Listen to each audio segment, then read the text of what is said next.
1990, I was speaking at a UFO conference over in Palm Springs, California. And I was speaking at a conference there. And this guy I noticed was dressed typical like a hippie, had the psychedelic shirt on and thongs but he had long hair all the way down his back, long hair, blonde, and was very soft-spoken. And he presented himself as just a hippie. But I knew instinctively he was not, because his mannerisms spoke of culture, money. His whole mannerism was, he's not who he's portraying himself to be. And so he came over to me and he said, Jordan, I'd like to take you to dinner across the street. I want to talk with you. And I thought, that's interesting. Whoever this guy is, he looked to be about maybe 30, 35. And he said, I want to talk with you. I have something to tell you. So would you go to dinner with me? I said, sure. So we go across the street. It was in Palm Springs during the summer. It was very warm at night. We went to a Mexican restaurant, sat outside, and it was a beautiful night. And he said, I have something to tell you. He said, it's not going to happen right now. It's going to happen later on in your life, so you don't have to worry about it now. But one day, you're going to have two men come to you, and they're going to ask you to go with them to a very important city on the East Coast. And they will not threaten you. There will not be any threats, but they're going to ask you to come with them. And they are going to bring you to a very important place back east, where very powerful people are. And they're going to, and the reason why they're coming for you is they have a business proposition they want to make with you. They got a business proposition. They want to talk with you about it. And he said, you can agree to go with them because they will not harm you. And he said, they're just businessmen. And he said, but when you go, the building you will go into has, I can't remember if he said 12 or 13. I think he said 13 steps. Maybe it's 12. Anyway, he said, but there will be beautiful marble steps, and there'll be 12 of them. When you're walking up those marble steps, you remember I told you that this was going to happen. And the two guys will be bringing you to meet a very important man. And he says, and the proposition is going to be simply this, that if you can do your work and leave certain subjects alone, do whatever you want, talk about anything you want on all of this, the religion and philosophies and all this stuff, do whatever you want here, but leave these subjects alone. Forget them. Don't even talk about them. Then if you can agree to that, they will then, he said to me, they will make you their golden boy. You will be on magazine covers, you will be in newspapers, they will promote you in movies, and you'll be living very good. And they will protect you and promote you, and you'll have a very good life. And so I said, suppose I decide I don't want the deal. He said, they're not going to threaten you. It's just a business deal. And what they will say to you, what this man will say to you, well, if you cannot agree to this, then we will have to consider you to be our enemy. And we will have to act accordingly.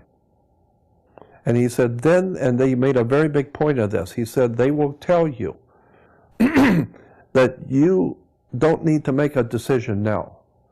You tell them how long you want before you're giving them a decision. If it's 6 days, 6 weeks, 6 months, it doesn't matter to them. They don't care. You tell them how long you want to think about it. Whatever you tell them, they will accept. But when the day comes that you set, you have to give them an answer. Are you with us or against us? And he says, and at that day, you have to give them an answer, because they're very serious. They can make you or break you. And he says, and so so I asked him, I said, why are you telling me this? And he said, because it's going to happen. It will happen. Not for a long time, but one day it will happen. So I think it is better that you start thinking about this, because it's going to be serious. You're going to be facing some very powerful people. And they're not playing games. So you better start thinking about it. So I said to him, I said, well, what should my answer be? He said, oh, no, I can't do that. That's up to you. It's your call. And he said, all I will tell you is this, that whatever your decision you will make will affect you when you die. That I will tell you. If you make the wrong decision, when you die, you're going to pay for it on the other side. They're going to be waiting for you. So the implication was, I got from it, if you want to live good now, go with the flow. But when you die, you got spiritual price you have to pay, because you sold out, kind of thing. He didn't say that, but that's what I gathered. That whoever your spiritual companions are in the universe sent you here not to sell out. And so he says, so just think about it. It'll come one day. That's it. And so he used to show up every now and then. He would show up at lectures of mine. I would see him. He called himself Cosmos. And I said, what is your real name? He says, not important. Just call me Cosmos. He was always very, very kind, very courteous, very generous with me. And he would pop up all the time. Anytime I was speaking in San Francisco, he'd pop up. And one day, quite a few years ago, I was in San Francisco giving a lecture, and a lady was buying a tape or a book from me at my table, and the book fell on the floor. And I couldn't go around the table to pick it up for her, but Cosmos was standing next to her. So he leaned down to pick it up for her. And when he did, a medallion fell out of his hippie shirt. And the moment I saw it, I knew what it was. It was a brilliantly designed double-headed eagle, Masonic double-headed eagle, with a triangle of a red, probably ruby. It was about that size, but it had a triangle ruby with 33 embedded on it, cut on the ruby. And it was sitting on top of the double-headed eagle of Freemasonry. And when I saw that, for the first time I reached out and grabbed it, because it was along a long chain. And I said, 33rd degree Mason? And he said, no, Council of 33. Meaning he's not just a 33rd degree Mason, he's on the Council of 33. In Washington, D.C., there are 33 men that run World Masonry. And it's called the Council of 33. And he's on it. And I said to him, I said, Cosmos, were you a 33rd degree when you talked with me a few years ago in Palm Springs? He said, yes. And I said, I don't understand what's going on here. And he said to me, Jordan, you go all around the world talking about political leaders, talking about the Queen of England, you badmouth the Pope, you badmouth people, you jumping on everybody and doing what you're doing. Has anyone ever harmed you? I said, no. Has anybody tried to arrest you or to frighten you or do anything to you? I said, no. And he said, have you ever wondered why? And I said, I've never thought about it. He said, no one has harmed you because of us. We are protecting you. We follow you everywhere you go. We know what you're doing. And we're protecting you. The Council of 33 is protecting you. And I said, I really don't understand this. And he said, you don't need to. All you need to know is that we are protecting you. We know exactly who you are and what you're doing and where you go, and no one's going to harm you. That is a task we've been given to protect you. I thought, wow. And then Dr. Shire's, it's my Masonic papers later on. That hasn't happened, what he said, hasn't happened yet. So I wouldn't be a bit surprised if it does maybe in the future, if things really start to get big, and more people are hearing, and it gets to be big somewhere along the line, because I had an FBI agent back in the late 90s. An FBI agent called me from San Diego. I was in Los Angeles, and this guy called me from San Diego, and he said, he gave me his name, special agent, somebody from San Diego, and I said, just hold on. I said, I'll call you back, and I hung up. So I called information in San Diego and got FBI's phone number. I called that number and I asked for him, and he comes on the phone. So now I know he is FBI. So I said, okay, now talk to me. And he said, I'm calling you as a social call. It's not business. I just want you to know that the people who work in the FBI, the working class people, we know who you are and what you're doing, and we like what you're doing. We don't have any problem with what you're doing. Many of the people in the FBI like what you're saying. And right now, he said, I just want to let you know your government does not see you as a threat. They don't care what you're talking about the Pope and about religion. They don't care about that. And they don't really see you as a threat because you're not talking about arms and overthrowing the government. So they don't see you as a threat at all. But he said the reason why they don't see you as a threat is because they know people are hearing you, but nobody is listening. But when people begin to listen to you, now we're going to have to look at you again, because now you could be politically dangerous. So as long as we see people are just hearing you like they hear everybody else, it's fine. But if we see people starting to listen to you, then we'll have to take another look at you. And he said, but right now I want to tell you one thing for sure. We in the FBI and your government does not see you as a threat. But if ever you're going to seriously be in trouble, let me tell you who your enemy will be. It's going to be the church.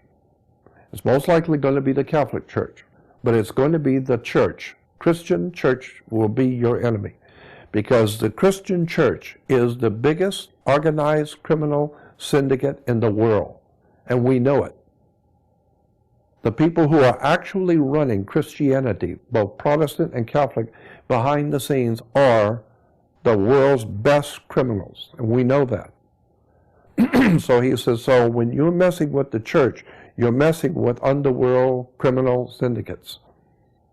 Money, politics, sex, drugs, the whole thing. They're running it, and we know that. So the government, your government doesn't see you as a threat, but you keep messing around with the church and the Pope, they're going to see you as a threat. So I have a young friend who was double dating with another guy, and he called me after a couple of days later. He said, yeah, I went out a couple of nights ago with my girlfriend and we double dated with another couple. And he said, this other guy was a Mossad agent. And he said, so at dinner I asked him if he knew anything about you.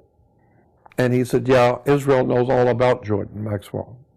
We're painfully well aware of him, yes.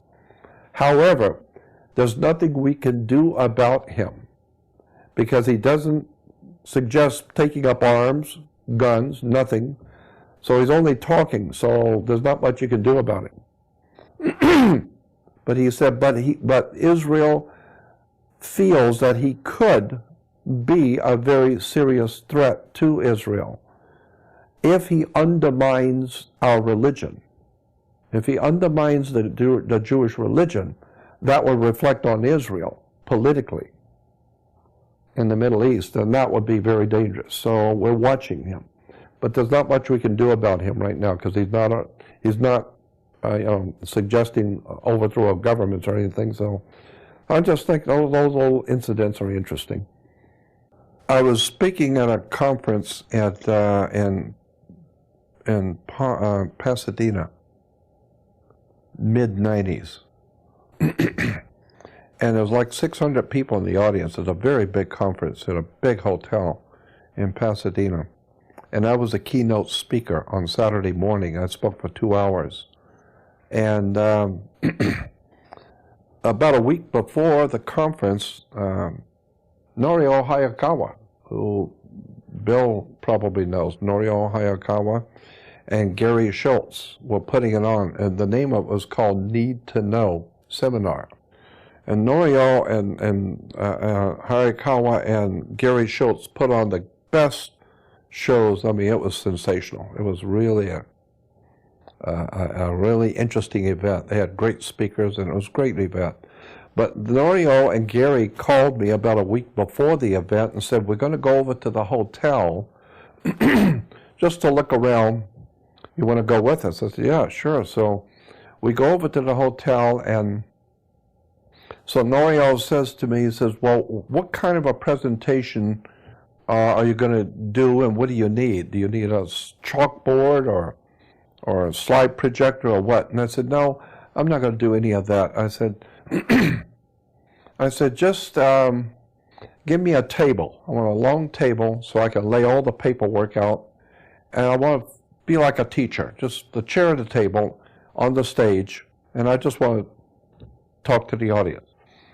And so Norio said, well, I'll tell you what we'll do. We'll put a camera behind you, a video camera behind you. We'll have a guy on a bar stool sit behind you, and right here, so that when you pick up a document, they can zoom in on it and everyone can see it in the ballroom, because it'd be closed circuit television. So it worked out good. I did 2 hours that morning, had a great time, and it worked perfect. And so the guy was sitting right behind me with the camera right here. And afterwards, toward the end of the evening, when we were getting ready to leave, the cameraman said, Jordan, would my wife and I would like to have you come over and have dinner with us tonight. We live right here in Pasadena. I said, sure. And so he and I are sitting in the front room. His wife's in the kitchen fixing dinner. And we're just sitting and talking about stuff. And after a little while, she comes out from the kitchen and says to him, she said, have you told him yet? And he said, no, I didn't tell him yet. I wasn't going to tell him till after dinner. And I said, tell me what? And he said, well, I might as well tell you now. He said, I've told this story to so many people. My wife has heard it so many times, but now I'll tell you. He said, when I was like 15 years old, I was back east on the East Coast, and he said I was thumbing my way north to go stay with my cousin for the summer vacation. And I was out the road thumbing my way, and he said an old man in a pickup truck, and he was very old, and he said that pickup truck was as old as he was, and it smelled terrible because he had been smoking cigarettes, cigars, pipes, anything that would burn he had been smoking. And he said it was an old man, a dirty pickup truck, and it smelled terrible. And he said, but the moment I got in the truck, that old man started telling me every single thing about my life. He knew all about my life, my mother's life, my father. He knew there was nothing about my life and my family he did not know, and he was right exactly on. He told me about my girlfriend, about my dad's business, about my mother, and who she was before she got married. He said there was nothing he didn't know. And he said, I was just amazed listening to this old man. And he says, then when he let me out, he said everything he told him, he said, when he let me out, he said, everything I have been telling you was to get your attention and entertain you. Now I'm going to tell you something important. After you're 50 years old, you're going to be on the west coast of this country, after 50. And one morning, you're going to be on a stage with a man sitting at a table with a bunch of papers, and he's going to be speaking to a very large audience. And you're going to be sitting behind him with a camera, but that camera doesn't exist now, but it will then. And you're going to have a special kind of camera. And that camera will allow him you will have the camera right on his shoulder.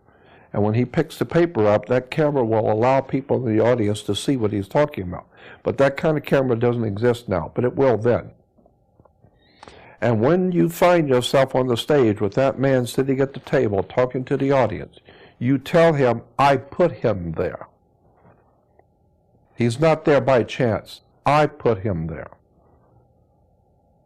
So that he doesn't think it was his idea. You tell him that I told you that you would be behind him with the camera and he's going to be sitting at a table with papers, and that I put him there so that he will know nothing he does is by chance. I put him there.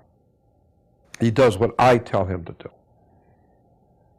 And he said, so I've told everybody, I've heard this story for years, people I've told. And he said, but it wasn't until this morning when I'm sitting there on the damn stage with you and the camera. And he said, and I was so busy getting things set up, I wasn't thinking about it until you started talking and it hit me. And he said, I looked in the audience at my wife and she nodded her head. Yep, this is him.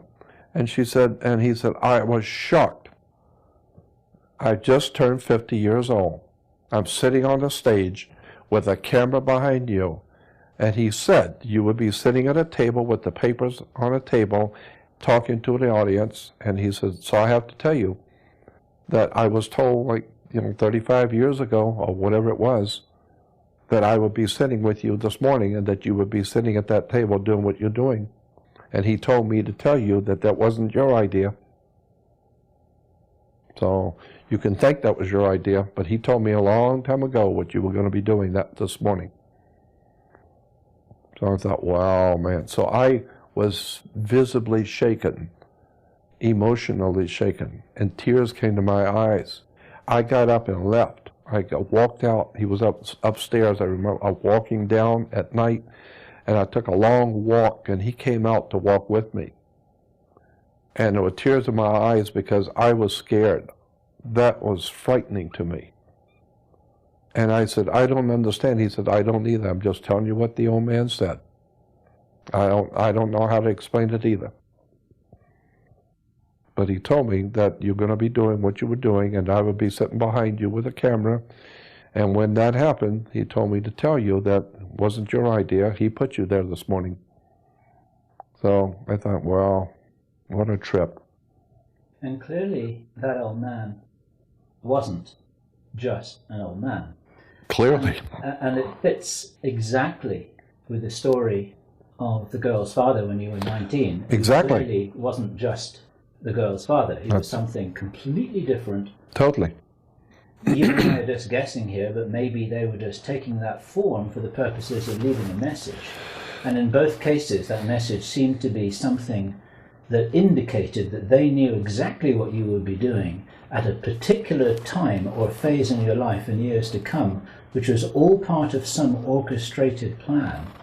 And it would seem to be a benevolent orchestrated plan. Would you agree with that? Yes, yeah, because I don't feel fearful and I don't feel frightened, but my gut feeling is, and I totally feel this for sure, that there is a very powerful, unseen force of good, of protection, that has the oversight and the ultimate power. And it's watching all of this chaos, etc., going on the earth, but it is above it. And it can call the shots and at any moment step in and intervene in mankind's affairs. So it's as if like a father watching the kids play while the kids are doing things wrong, and this kid's doing something wrong too, and they're all doing bad things, but he's watching. And when he decides to step in, he'll step in, and everybody's going to know it. But right now he's letting you go and play your games, do whatever you're doing, but I'm watching you. I know what you're doing. Actually, and so I get to see. My interpretation will be a little different. And I just inject this here just as an interesting suggestion, is that it's more like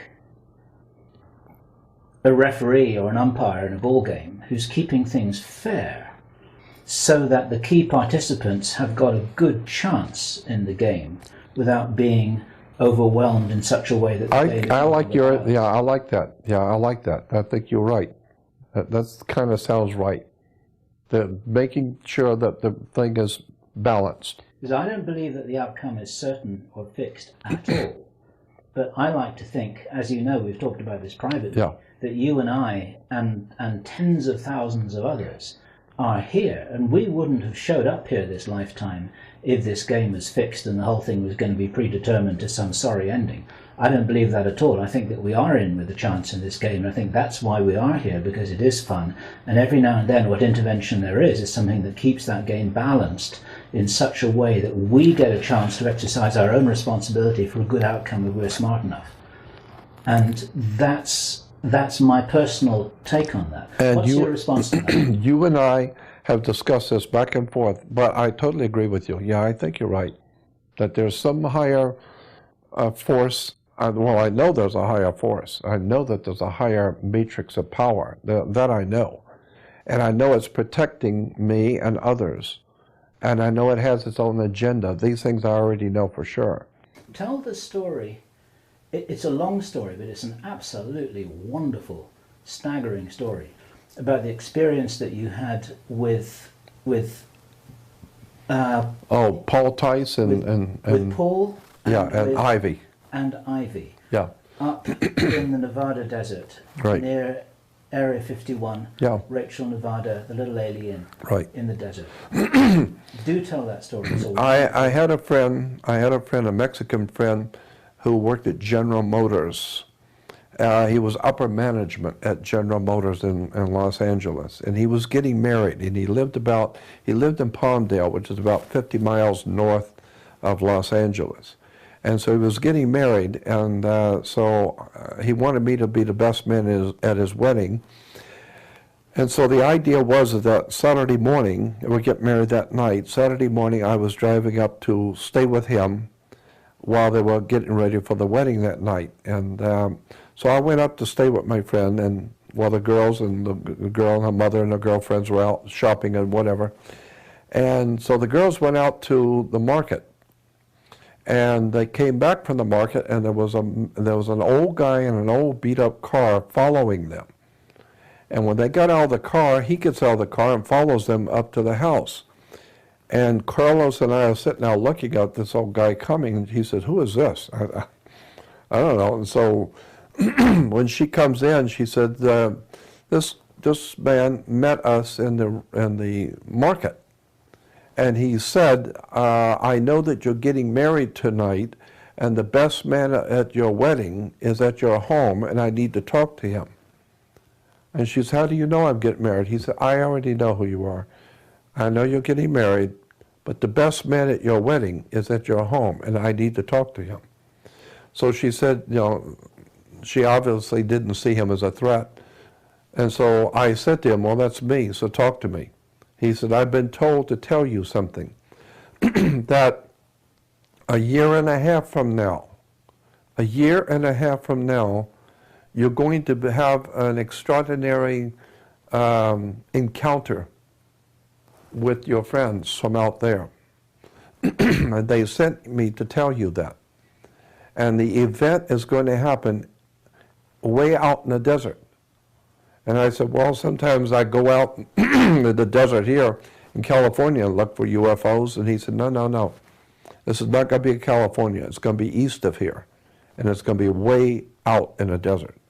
You're going to be way out in the desert. And they will pick the time and the place, not you. But it's going to be a year and a half from now. And they're telling me to tell you that you're going to be driving the car, and that you will have a woman in the front seat and a man in the back seat.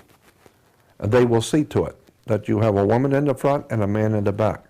And the reason why is because they want both a woman and a man to be a witness to what's going to happen. But the event is for you, not for them. But they want two witnesses. But they want a woman and a man to be a witness. But it's for you. Your friends are going to show themselves to you. Year and a half. And that's it. Well, he left. And a year and a half later, I was speaking in Mesquite, Nevada, at a big UFO conference for Bob Brown. And that was in Mesquite, which is like 60 miles northeast of Las Vegas. And I had brought with me my lady friend from Hawaii, who was a talk show host from Hawaii, Ivy West, and my publisher friend who was living in San Diego, where I was at the time too, my publisher friend, Paul Tice. And so Paul was in the back seat and Ivy's in the front seat, and I'm driving.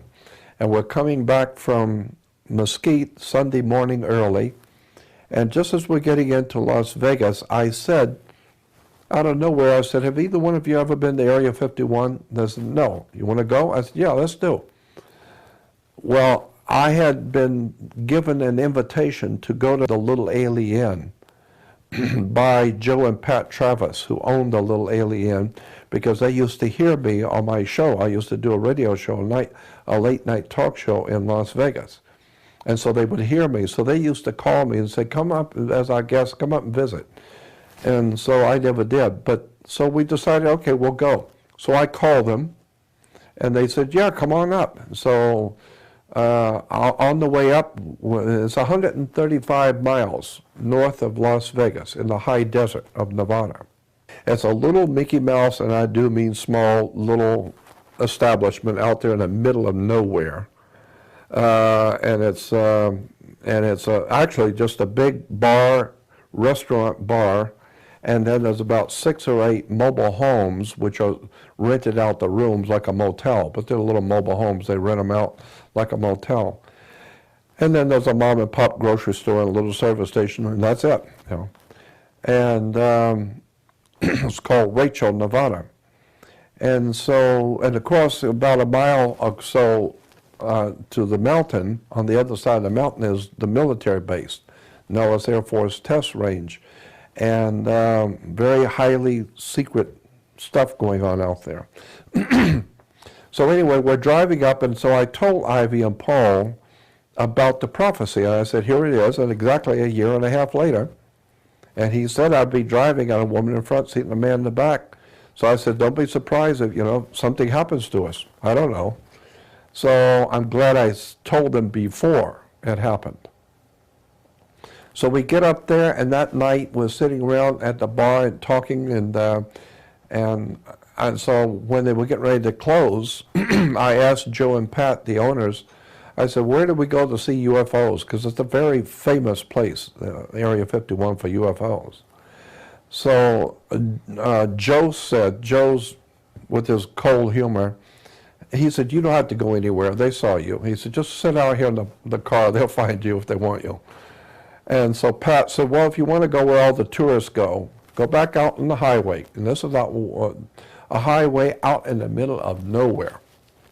This little Mickey Mouse place out there. And so she said, go back out on the highway and go back toward Vegas exactly 19 miles. Put it on your speedometer, exactly 19 miles.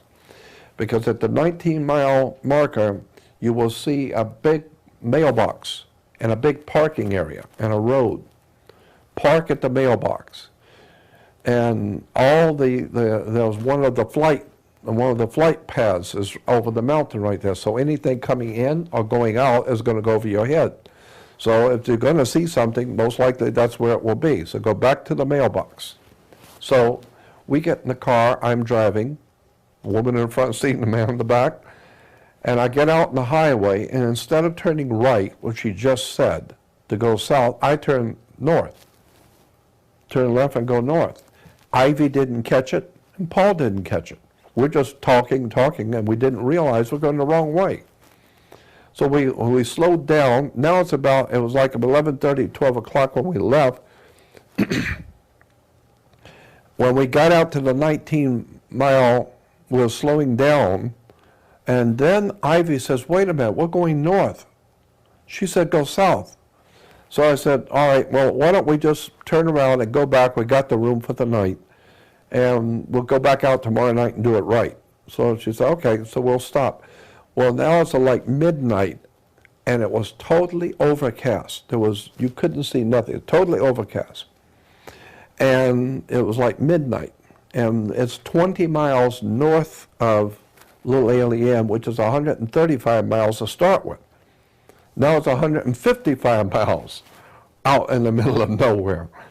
And so I pulled the car to a stop, and where I stopped, there was a wide dirt road going off into the desert, and it was a well-kept dirt road.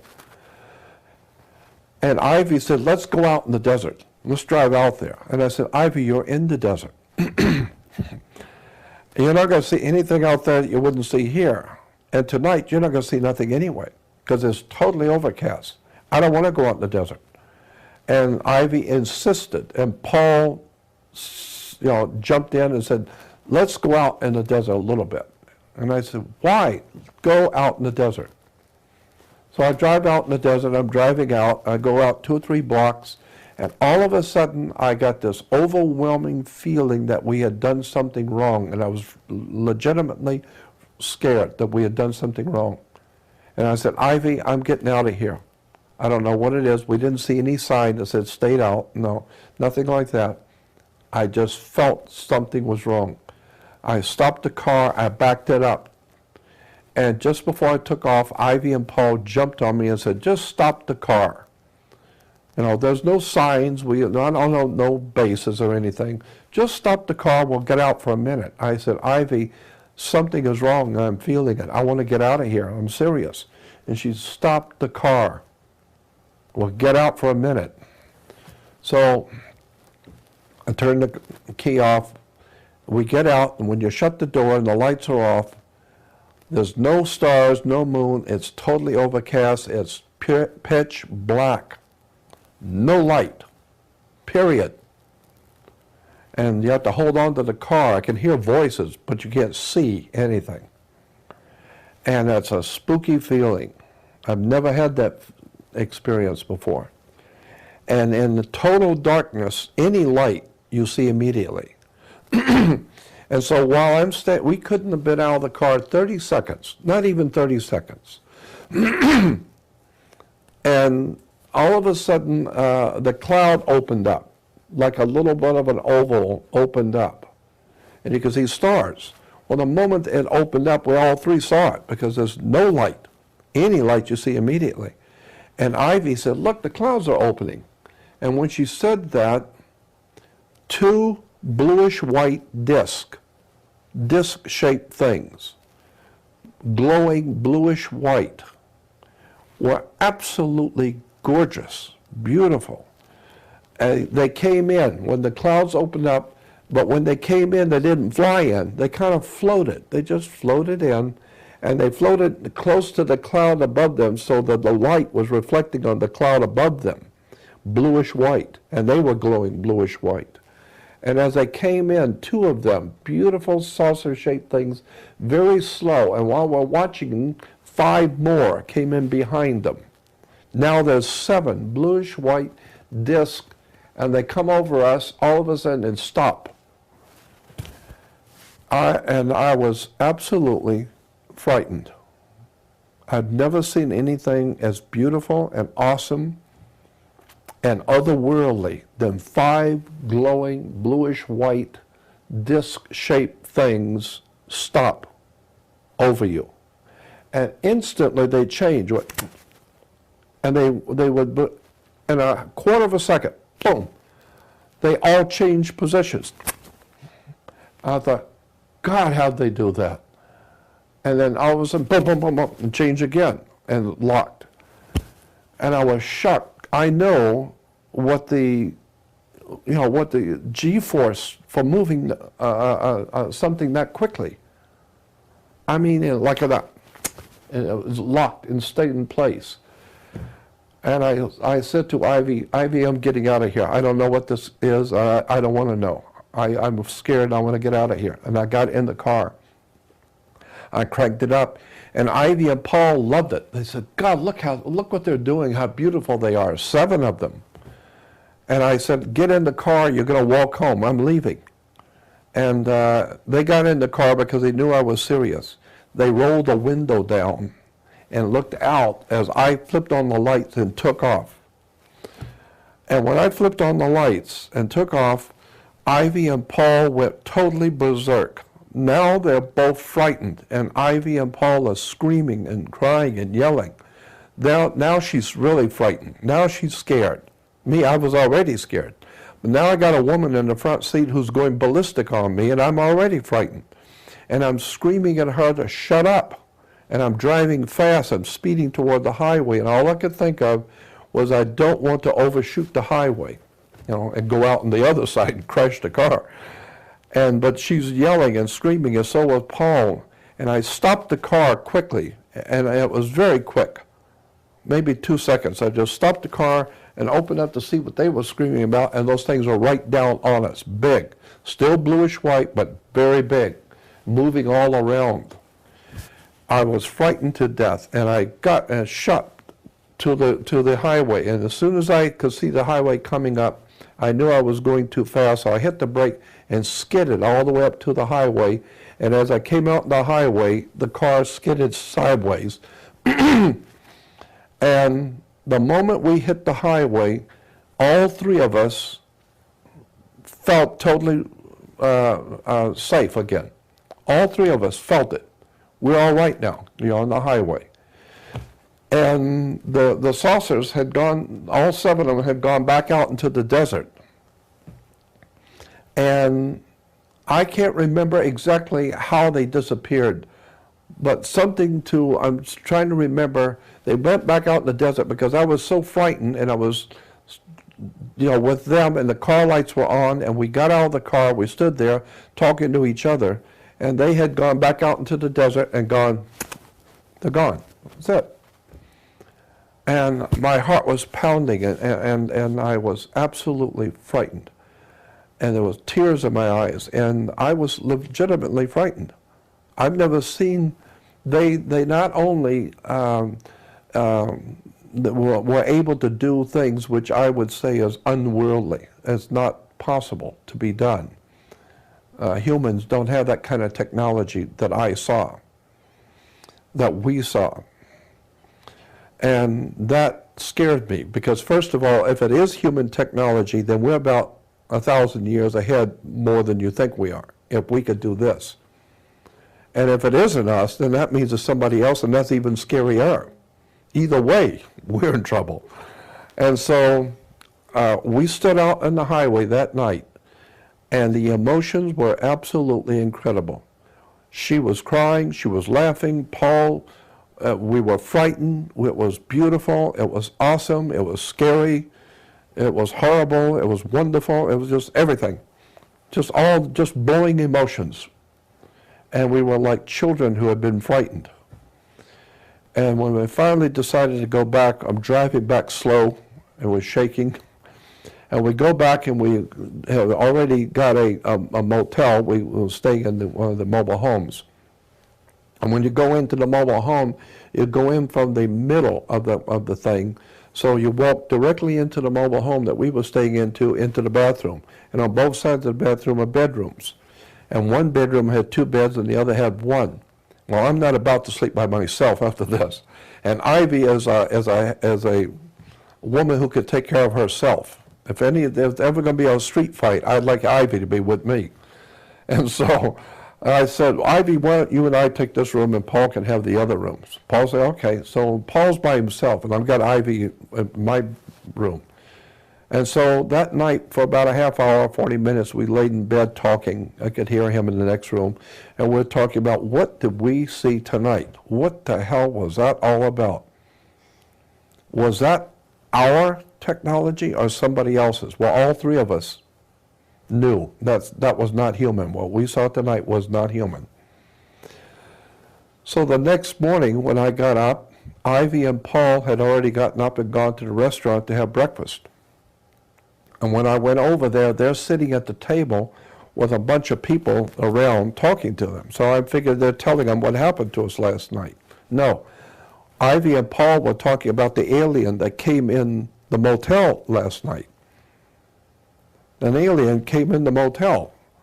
I was sleeping. I slept through it. And it happened to Paul. It was in his room. It came to him, not me, and not to Ivy and me. It came in Paul's room. And there's a video out there that Anthony Hilda video Anthony was up at Area 51 one time later on, a few years later, and Paul and I happened to be up there also, and we were telling Anthony about it, so he wanted to videotape the interview. And it's called Alien 51. It's a video put out by Anthony Hill. They're called Alien 51. And in there is Paul Tice and myself at Area 51 telling the same experience. So you'll hear Paul tell it himself, what happened to him. And Paul did not want to talk about it because it scared him. He was legitimately frightened. This alien came into Paul's bedroom. Paul said he fell asleep. He was sound asleep. And all of a sudden, a light came on over his head, woke him up. And it was a light green light. And he said, very light, it wasn't very bright at all, but just enough to woke him up, and it was a light green light. And he said he looked up, and it was an alien's face with the big eyes, the normal alien-looking face. But you could see through it. It was a hologram. You could see through the face to the ceiling. And he said then the hologram went down the ceiling and hit the wall and came down till it was even with him sitting in bed. And the aliens was now even with him telepathically. Ask Paul, what are you doing here? Who are you and what are you doing here? And Paul says, I could understand it well. I knew exactly what he had asked. And I'm trying to think the answer rather than speak the answer. I'm thinking the answer. And he said, when I started to answer him, he said, all of a sudden that thing went through his memory track. He said, everything that ever happened to me in my life I saw in an instant. Everything.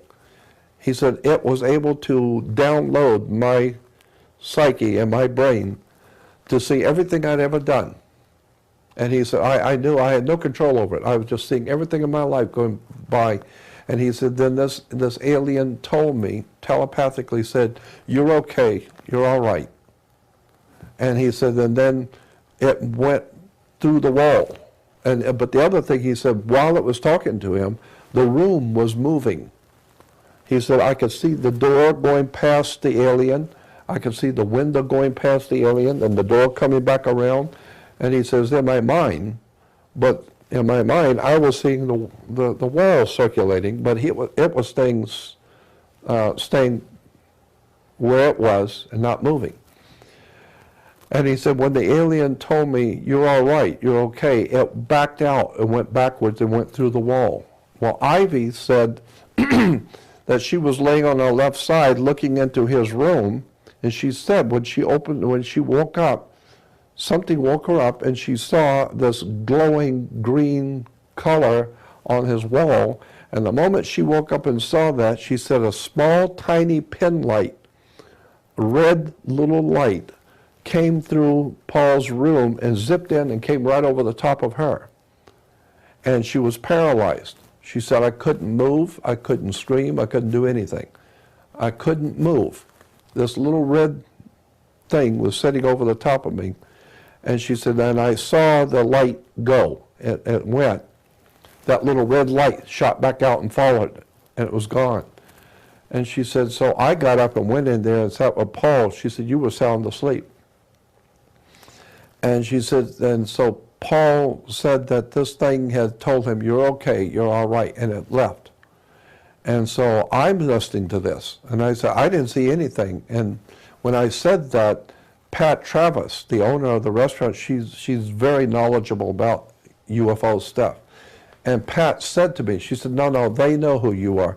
They were just playing with your friends. They just play this way. Sometimes they'll do this to people just to scare them. They were playing with your friends. But they know who you are, and they're not playing with you. And so I thought, wow, to have her say something like that. And so, but that's exactly what, the old man had said. So a couple of days later, we left, and I drove Ivy back to the airport in LA. She went back to Hawaii, and Paul and I were living in San Diego, so we drove back. And I was working for a company called Truth Seeker Company in San Diego, and Paul was my publisher. And this all happened in the first week of December of '94. December of '94 is when I had this whole experience out there in the desert with these 7 UFOs and the alien coming into Paul's room. And so the late spring of '95, I was working in San Diego, as I said. I rented a Chrysler convertible, and I told no one where I was going. And I drove back up to Area 51 by myself. I didn't tell Paul, told no one, even the people I'm working with. I just took off and went, and I rented a Chrysler convertible, and I drove up there, and I wanted to go back to where I'd had the experience. For some reason, I just wanted to go back. And so I got there, and that afternoon, about 4 o'clock, I drove out north, 19 miles, found the road, and drove back out on the same road. I wasn't going to stay out there when the sun goes down, or when it gets dark. I did want to go out there after the sun goes down, but when it gets dark, I'm not staying out there. And so I sat on the back of my car with my feet in the back seat, and I talked with them. And I said, look, I know you're here, and I know you can hear me. And I also know that you don't have any, you don't wish to harm me, and I know that. If you did, I wouldn't be here. So I know that you don't want to harm me. I want you to understand that I'm willing to do whatever it is I'm supposed to do with my life. If this is some kind of a spiritual experience I'm having, I want you to know that I'm willing to do whatever I'm supposed to do. But I have 2 favors I wish to ask of you. 2 things I would ask you. 1, don't take me anywhere. I don't want to be abducted. I don't want to go anywhere. Just leave me alone. And 2, don't frighten me in my bedroom. I don't want to wake up and be frightened in my bedroom. I got a bad heart, been through too much. Just leave me alone and don't take me anywhere. Show me what I'm supposed to do. Tell me what I got to do, and I'm happy to do. Don't take me anywhere or frighten me in my bedroom. And I said, thank you, goodbye, and good luck. And I got in my car, turned around, and went back and spent a couple of nights with Joe and Pat. And then I drove back to San Diego, never told anyone.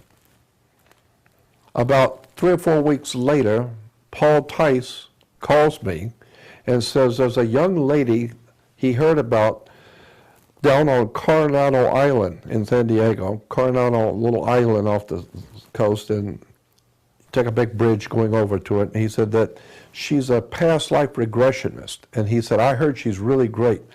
Why don't you make an appointment with her and go see if she's that good? And if she is, then I'll go. And I said, no, if you want to see her, why don't you make the appointment? No, he said, you're much closer to her. You're very close. So you go see her. I said, okay. So I made an appointment. Her name was Karen, K-I-R-I-N, Karen. Karen was a beautiful young girl, but mystical about her. And so I drove over, I made the appointment, I go in, and so she has you take the watch off and your ring off and any metal, and I'm laying on a table like a massage table, and she's lighting candles around me and talking to someone. I thought maybe she's talking to somebody in the kitchen or something. She's talking and lighting candles, and I'm just laying there, and after a few minutes of her talking, and it finally occurred to me, there's nobody in the house but her and I. And so I asked her, I said, Karen, who are you talking to? And she said, oh, I'm sorry. She said, I'm talking to your friends who brought you here. And I said, what do you mean brought me here? Brought me to your house? She said, no. Who brought you to the earth? You've been brought here to do something. They brought you, and I'm talking to your friends who brought you here. And I said, well, since you seem to be on good terms with my friends, why don't you ask them, what the hell am I doing here? Who are my friends? And she says, well, she said, you don't know who brought you here? And I said, no, why would I be asking you? I don't even know what you're talking about. She said, well, they're saying they're Pleiadians. I don't know, but that's what they're telling me. And they're saying that you're from the Pleiades, and they have brought you here to do something, that they have something for you to do. And I said, wow. So I said, well, while you're talking to him, ask him, what is it I'm supposed to be doing here? And she said, they're telling me to tell you, first of all, that you don't, because she's a past life regressionist. She said, they're telling me to tell you, you don't need a past life regression.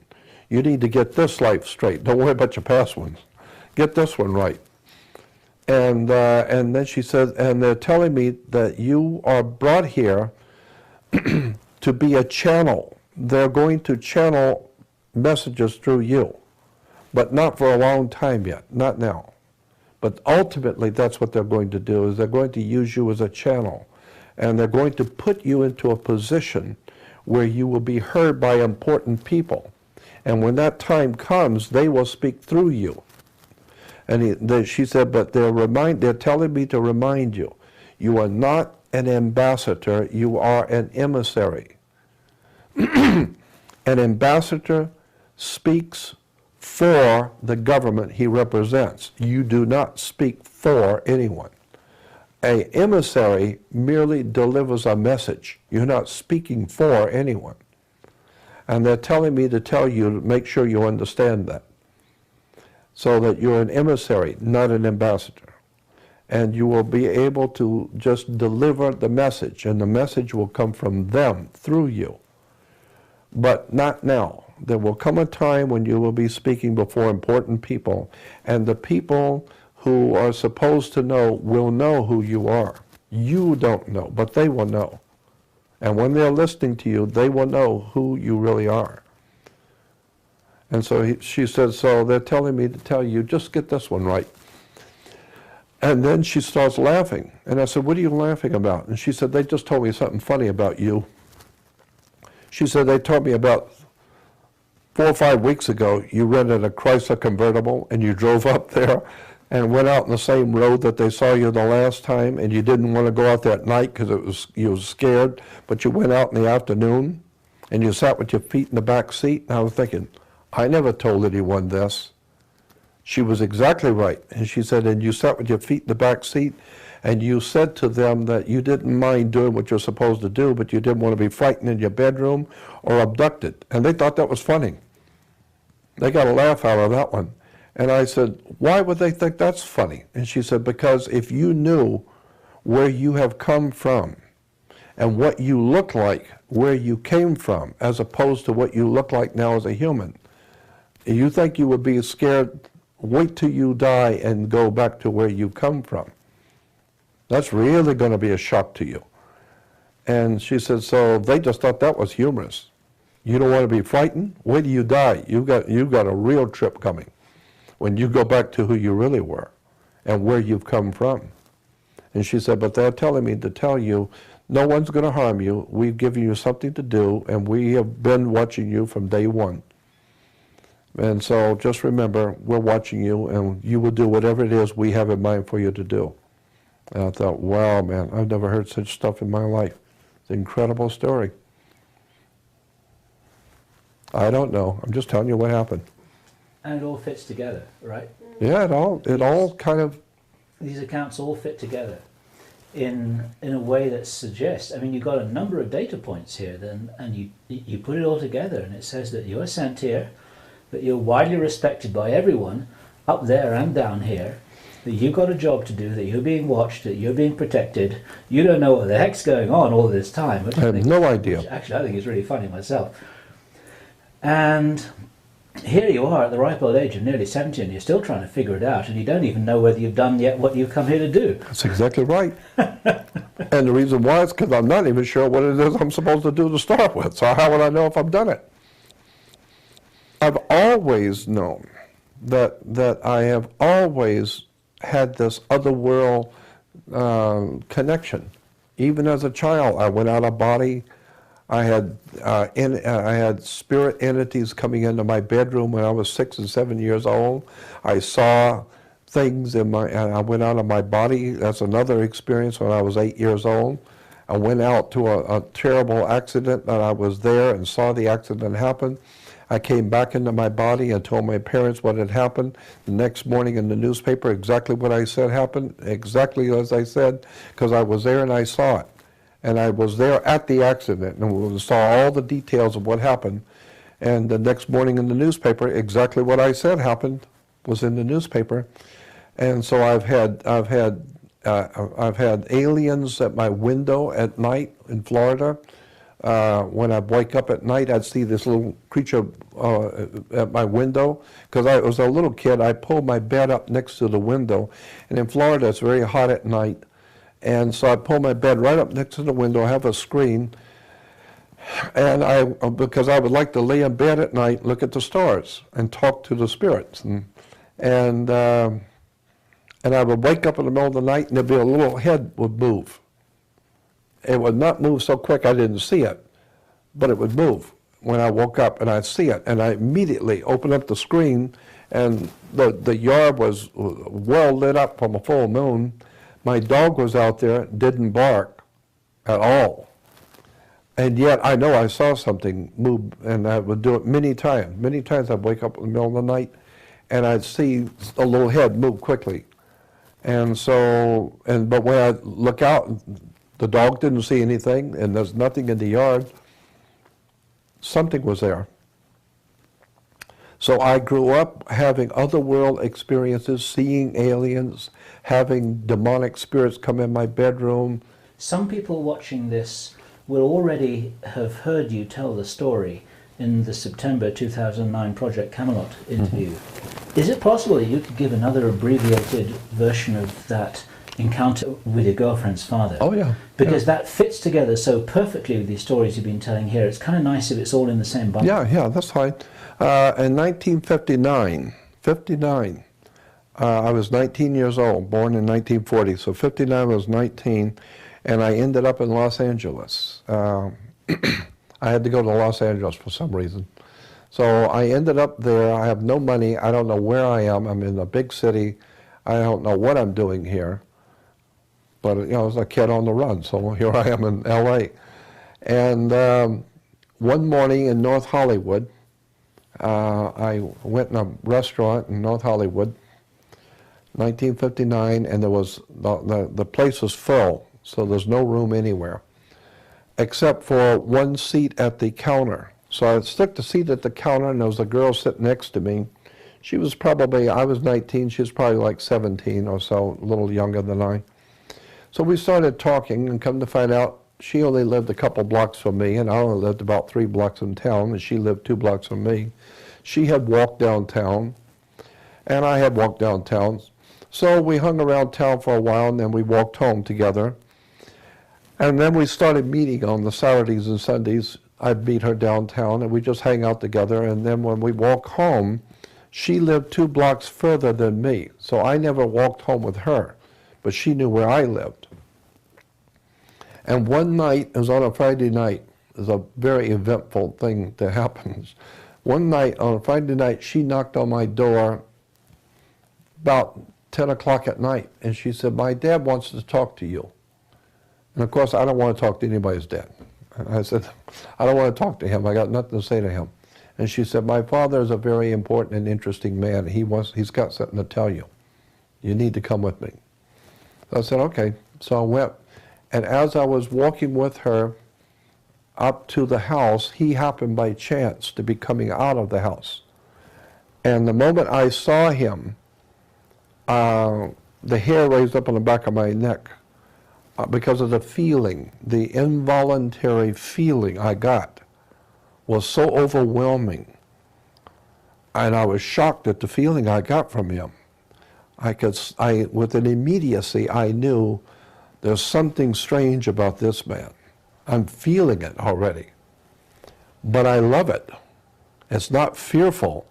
It's a trip. I don't know who this guy is, but I can't get enough of this feeling. And so he made come on in, and the thing I noticed about him immediately is I've never seen anyone more in control of themselves than him. He knew precisely what he was doing, the way he moved, his mannerisms, his whole demeanor was very strange. So come on in. And I thought, well, I don't know who this is, but I'm feeling something here. So I went in, and we're sitting on the sofa. I'm sitting on one end, he's sitting on the other end of the sofa. My girlfriend is sitting on the floor with her younger sister, about 10 years old. They're sitting on the floor. The mother is in the kitchen or somewhere in the back room, and he's just talking, just small talk, asking me, how do you like your job and how do you like living in California? And my daughter says that you have been very kind to her, and I want to thank you for treating my daughter with respect. And we were talking back and forth, just little stuff. And I was beginning to feel a little bit better about him. He's talking normal human things. So I'm feeling a little bit better, a little bit more at ease. And he knew that. And then he said to me, he said, remember back when you were 8 years old and back in Florida and your dad built a new back porch? Remember the back porch was falling apart and your dad's brother, they built a new back porch at the house? And your dad used green lumber. It smelled funny because it was green lumber. And you remember that when your dad built that back porch? And it shocked me. And I didn't want to show tears in front of my girlfriend, but it was shocking. And I said, yes. And he said, well, did that happen? I said, yes, it did. And he says, and remember one night you were in bed, and you got out of bed and you went out the back porch, remember? And the moon was really bright. And remember how you picked the wood with your finger? You were peeling the wood because it smelled funny at night, the green lumber. And you picked it and were smelling the wood.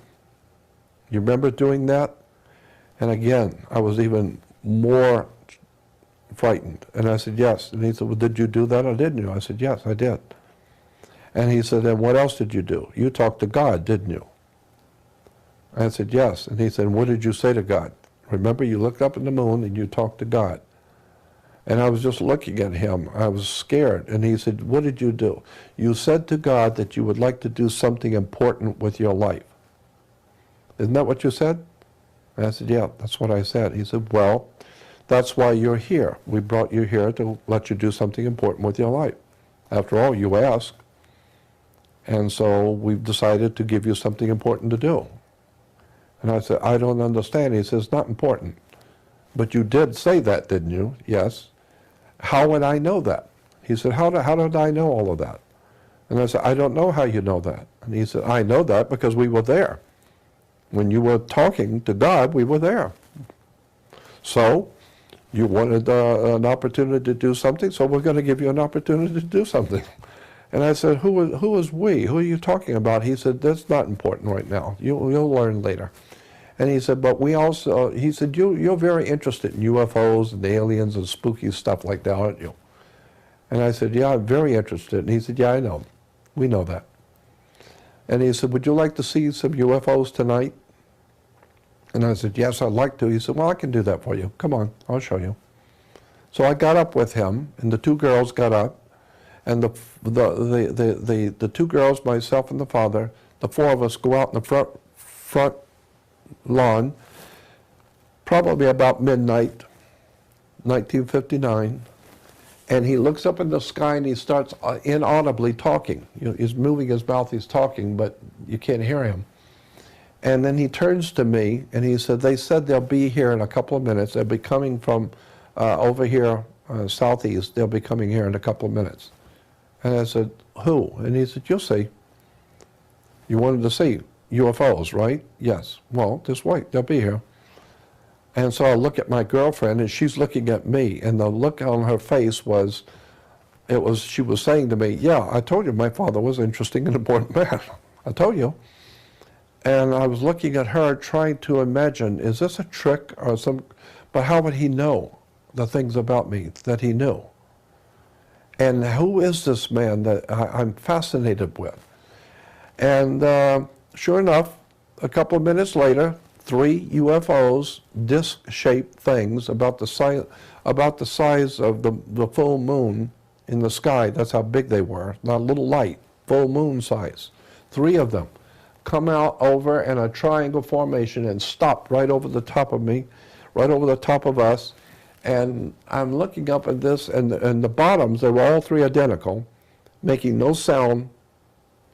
And they were all 3 circulating like a pie with 6 or 8 slices, and each slice is a different color. But they were vibrant colors, like laser colors, very vibrant, oranges, pinks, and greens. And they were circulating, but not so fast as to blend the colors. And 3 of them. And I'm standing there looking at them thinking, my God, this is beautiful. And it's such an eerie feeling. It's quiet at night. It's late. I'm standing out here with a man that's blowing my mind, and I'm looking at 3 UFOs. And then he looks up and starts inaudibly talking to them again. And he said, they said that they're leaving now.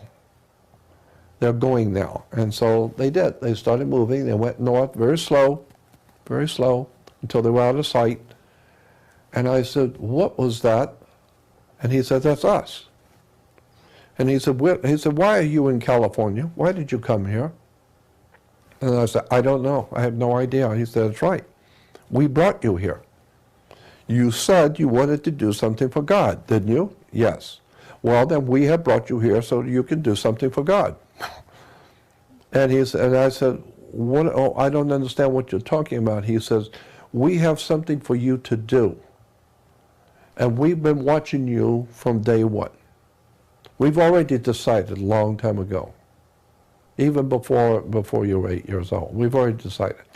So we brought you here to start you on your journey, to begin your life for you. We're going to guide your life so that you learn what you're supposed to. You will have all the experiences that we will see to it that you will have, so that one day, he said, what you're going to do for us will not happen till the last part of your life.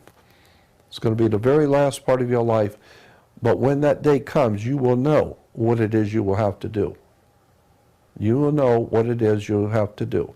Right now, it's not important. You're just going out and live your life. We will see to it that you meet who you're supposed to and learn what you're supposed to. And when it's time, we'll let you know what you need to do. We'll be there.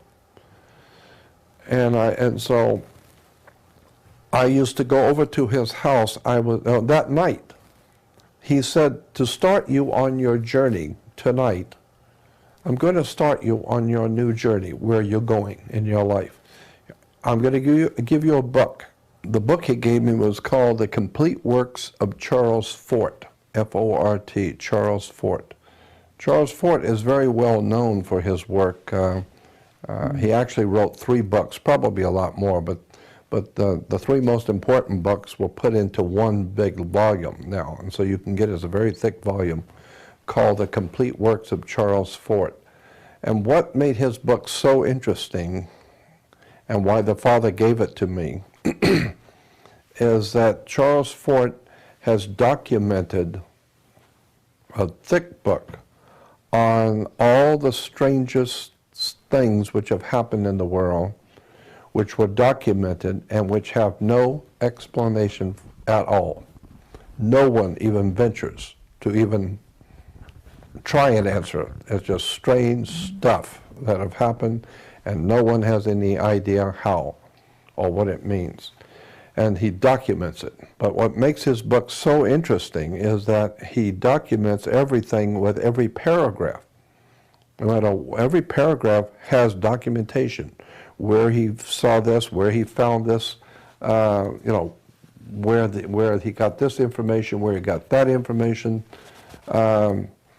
and what page it was on, who wrote the article, and everything. So you can find anything. It's all right there documented, paragraph by paragraph. And the kind of things he found were just so extraordinary, mind-blowing stuff. It's all there. The world is filled with strange things that have happened that nobody has any explanation for. And when he gave me that book, I know he gave it to me because it opened up my mind to the occult world. Occult simply means hidden. And so that book opened my mind at 19 years old because I had already been well involved in the other world knowledge and strange stuff in my childhood. But for the first time, I had it documented, strange stuff that nobody understands how it happened, and it's all documented in one book.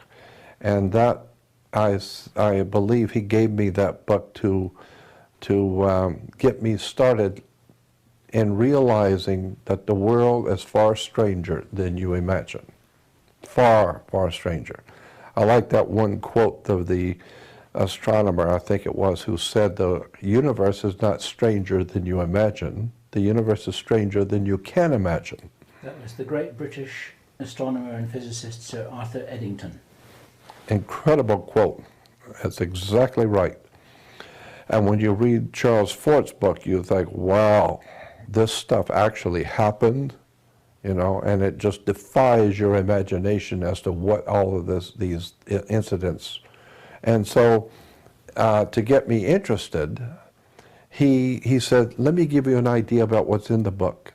And it's a big, thick book, and he just opened it up, and just nonchalantly opened it up to a page. I now know that it was not nonchalant. He knew exactly what he was doing. He knew exactly how to get my attention. It's otherworldly how he knew my psyche and my spirit to get my attention. And he says, let me read you something. And the first thing he read me was about a city, a little town, a small town in California, mid-California, back in the 1860s, I think, 1870s. And it's happened to that little town 2 or 3 times in that same town on a clear day, and a sunny, clear day with no clouds in the sky, enormous boulders, tons and tons of boulders would fall out of the sky on a clear day. And they had newspaper people there reporting it. The townspeople saw it. But the thing that made it interesting is that the boulders were like, you know, some of them 2 and 3 tons apiece, falling out of a clear blue sky. But they didn't fall at the normal rate of speed. It took all day for them to come down, all day long. They come down slow. And when they hit the ground, they would bury themselves in the ground where they normally would at normal speed, and the dirt would fly up very slow, all in slow motion. And the whole thing was, you could sit and watch it all day long. It was all in slow motion. But when it was when the rock had finally settled, it would be exactly where it would have been normally, and it would be exactly the way, you know, what would have happened normally, but it took all day for it to happen. So it was obviously a time warp, that these things were coming from somewhere out there in a time warp and hitting this little town. It's happened 2 or 3 times to the same town. And it's documented. It really happened. And if a house or a car or something was in the way, it's too bad, because this thing is just coming down and would just crash right through the house, crash through the car, whatever, and there's nothing you're going to do to stop them, because they're in another time warp. And how do you explain that? Nobody could. But that's just, and then he looked at me, he said, that's just one story. And he said, here's another one. And he just run through the book and found another page and read another paragraph. And the second paragraph was even stranger than the first one. And he read me about 3 or 4 different paragraphs. And he said, do you see what I'm talking about? And I said, yes, I love this book. I love this stuff. So he said, well, I'm giving it to you. Go read it. And so I started going over to the house. Sometimes I'd go over in the evenings after work. I'd go over and sit and talk with him, and he would tell me all kinds of strange things about what it's like on other worlds out there, and who's here on the earth, and where they've come from, the different alien life forms, where they've come from and why they're here. Do you remember anything about what he told you? Yeah, well, we used to go up to Palmdale 2 or 3 times, he and the 2 girls and the wife and myself, and those were incredible, precious times. The girl would come over and said, we're going up this morning, come with us. And I'd go over there, and we'd all go in his car, and we'd go up in the desert, about 50 miles north of Los Angeles, up in the high desert, and it's way out in the desert. And the girls would go with their mom, and they'd be wandering around the desert.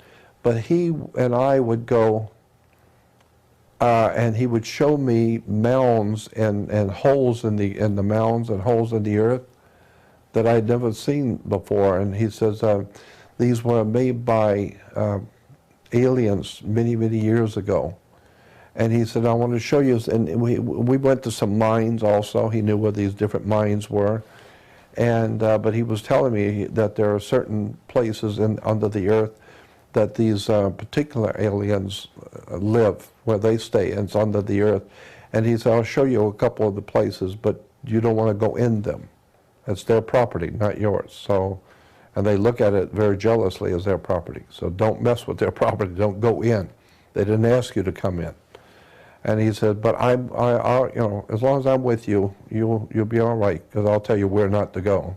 Do you remember where those places were? Yeah. And who those aliens were and what they did? I don't remember the names of aliens, but you know, the exact information. But I remember where those places are. Where are they? Well, pretty. I would say I couldn't take you right to it, but I could take you to the area and say, okay, let's go out here and you'll find them. It's up in Palmdale, off of what is it? Parablossom Highway. I think it's Parablossom Highway. And it's off of Parablossom Highway, but I'd have to get out there, and I would know it when I see it, even though it's changed a lot out there. But I remember about a year or so ago, I was driving from Vegas, coming back through, and I remember this area, and I slowed down and stopped, and I remember this dirt road. So it's still there. It still hasn't been built up and built over. And what's the story, as best you remember, of what these aliens are doing in that area? Do you remember anything about what he told you? Not really. He was, I think basically what I got from it, what I remembered from it, was that there were different ones here, and that there are good ones and bad ones. And he said that even some of the good ones here, he said, but we have enemies. They have come here, and we have other business out there with them. And since we're here, they came here. And so we have enemies here. Not human enemies. We got serious enemies here. But we've got a standoff. We're powerful and they are too, but we got kind of like a standoff. But we have enemies, and we are their enemy.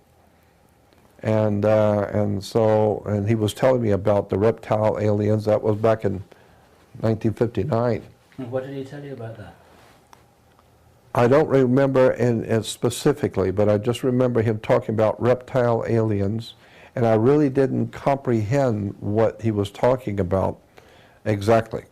It was such a strange concept to me, reptile aliens, at 1959.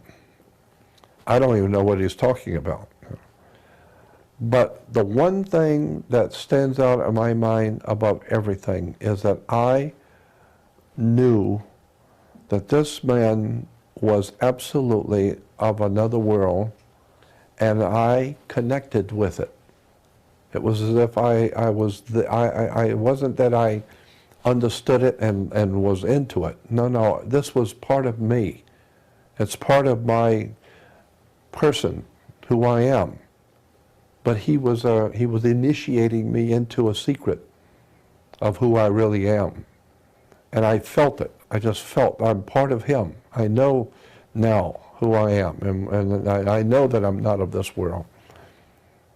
And that was just an overwhelming feeling I had. I just loved it. I loved being around him, because when I was around him, I was in my world.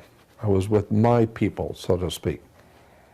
And God, it was an incredible experience being in his company. And one day I went over in the morning, it's on a weekend morning, I went over to see if he was going to go anywhere, and he was gone. They just left. The house was empty, the doors were all open, windows were all open. They were just gone, never to see them again. And she didn't come and tell me she was leaving. Only 2 blocks. She could have told me she was going. And it was like my family. They left me. They're gone. And I walked home so dejected. I couldn't believe my family, this wonderful association, this wonderful man that I know, and this family, and they're all gone, and no one said anything to me. And I often wondered, whatever happened to, why did they leave and never told me? But now I look back on those years, and my gut feeling is, he did what he was supposed to do. He did what he was supposed to do, get me started. Other people will come into my life who was a part of his group, and they will continue to move me along. The old man in the truck, and he was the next, he was connected to, and all these different people I've met and all these strange things, they were part of the same group who were just kind of around me, and every time I need a little encouragement, they'll pop in at the right moment and give you another mind-blowing experience, and then they'll move on again. So it's like they're moving you through life, but watching you. Some people watching this video now may have already seen my interview with Freedom Central in November 2009, and I don't want to steal your thunder here by jumping in with my story, but just as a very brief summary, in that interview I told how back in 1984, 1985, which was when I was 31, 32 years old, I had a girlfriend who I began to realize after a number of years wasn't an ordinary human being. And she left me out of the blue. And what triggered this little story here was your going to their house and being devastated when you discovered that they'd gone. And I was devastated when my girlfriend left me. And she told me, she said, and this is not usually how people end a relationship, she said, "My purpose in your life is complete," she told me. I had no way of handling that. I had absolutely no way of handling that at all. I was devastated for quite a long time. Now, of course, I understand it much more clearly in exactly the way that you've presented it, which was that there was a coaching and a mentoring and a guiding going on. I needed that catalyst, that catalytic experience. That's right. At that stage in my life, in order, let me start that sentence again, without which I might not be doing what I'm doing at the moment. And it's Precisely right. It's the same with you. Exactly. And probably like you, I've heard these stories from many people all over the world, and while none of them are identical, many of them have the same theme. Mm-hmm. I assume that you get people writing to you about this stuff as well. Absolutely. Sure have. So that's why I know that I have a connection with him and with something greater that's out there. That I know. That's what has led me all of my life, in spite of everything that has happened to me and all the setbacks and all the tragedies and all the horror stories that's happened to me. I have always known that there is something out there and it's watching you, and you are just merely a part of something otherworldly that's going on. There's something else going on here on the earth, and it's not of this world. And whatever it is, it could be aliens, it's probably alien life forms, but somebody else is in charge. That's why I have said, and we've talked about this before, I don't mind letting someone else guide my life. I don't mind that at all. And another analogy that I could offer here, not wanting to trivialize it, but it's like if you're a football player, and I know what you think about ball games, but some of the people here watching this video might appreciate the analogy, it's like a tough ball game, and you're out there on the football field, and you're getting slammed into, and you're getting winded, and you're getting knocked down, and you're getting bruised, and you wish that you weren't there, and you're having a tough time, and you think, God, this is a game, I'm not really enjoying this game anymore. And then during the break in the game, you go and talk to the coach, and then the coach reminds you what it is that you're doing and why you're a valuable team player and how come you're going to win the next game because you won the last game, and this one's tough, but you haven't lost it yet. You know. Yeah. Then it kind of gives you a new thing. When this game goes back, you're ready to go back in and do it again. That's right. Yeah, you're right. And I'm not trivializing this by referring to the concept of games. But if we see it all from a higher level, then when we're in the game, it feels like it's life and death. You're At the right. end of the game, you think, hey, that was a good game, let's go and have a beer. Yeah, You know. you're right. And Yeah. for me, that's a concept that works quite well. Yeah, I think you're right. My feeling is you're right. That's exactly right. Somebody's watching, and the higher authority, when it sees that you need it, it's just kind of slipping out a little bit because you're human, and they give you a little picking up to remind you who you are and what you're here for. Did I ever tell you what happened to me in New Jersey when I went back to do the ABC network show? I didn't tell you that, did I? So far, it doesn't ring a bell. Okay. Tell it anyway. It doesn't matter whether you told me. I did a radio show in Los Angeles. My first radio show I had ever done as a interview. The first time I was ever interviewed on radio was Tom Likas. Tom Likas in L.A., very famous talk show host. And Tom Likas called and wanted to be on his show. Well, that was very famous talk show host. You get on his show, you've been somewhere. And it was on one of the biggest stations in town in L.A., and he was the biggest talk show host at the time. So I went on and